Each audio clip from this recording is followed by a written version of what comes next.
Hi, welcome to Addictionary again, where we help people to get addicted to themselves. Today I want to talk a little bit about abuse. I was thinking recently and reflecting on abuse and mostly physical and emotional,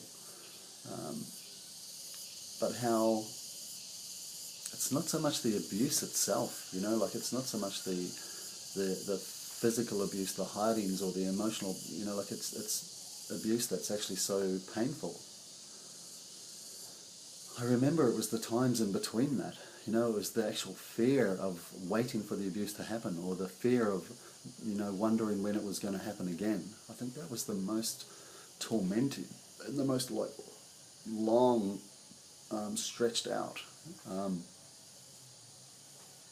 tedious part of it all. When the abuse was happening, it was there. It was that, it was almost so real. It was actually, there was almost like I wouldn't say pleasure, but there was almost like some kind of satisfaction in the fact that it was going on, that it was happening right there, I think it's also like I've noticed the same thing when I get, when I've had fights in my life, it was the fear of the fight was also, it was so strong and so big, but once the fight was on, like it was on, you were in it. It was like it was in the present moment, it was happening. And it wasn't so bad. And I remember that with when I was young, when I was a little kid, and although I hated being hurt and I hated the physical violence, but when it was happening, it wasn't as bad as the times where I just wondered when it was going to snap again. And even in the most happiest times, when things were going great, there was always that deeper part of me going, this could switch and flick at any moment, and turn and change. And so I never ever felt safe as a kid, and I think that's one of the most damaging effects of abuse. Doesn't matter what it is, whether it's physical, sexual, mental, emotional, I think that's one of the most damaging factors. So I also recognize, the more I, breathe and become present, the more I breathe into each moment and allow myself to connect with what I feel, but also not to let that overrun, like the fear kind of take over.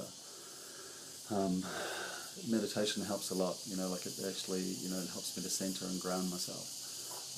The more I become an observer of my emotions, an observer of what's going on for me in each moment, instead of actually just, running with the emotions. Because sometimes these emotions are past emotions, sometimes it's old stuff, and it's not actually what's going on in my life right now. So although it's okay to express these things, it's also important to become, just an observer of them and see what's happening and not delve into them.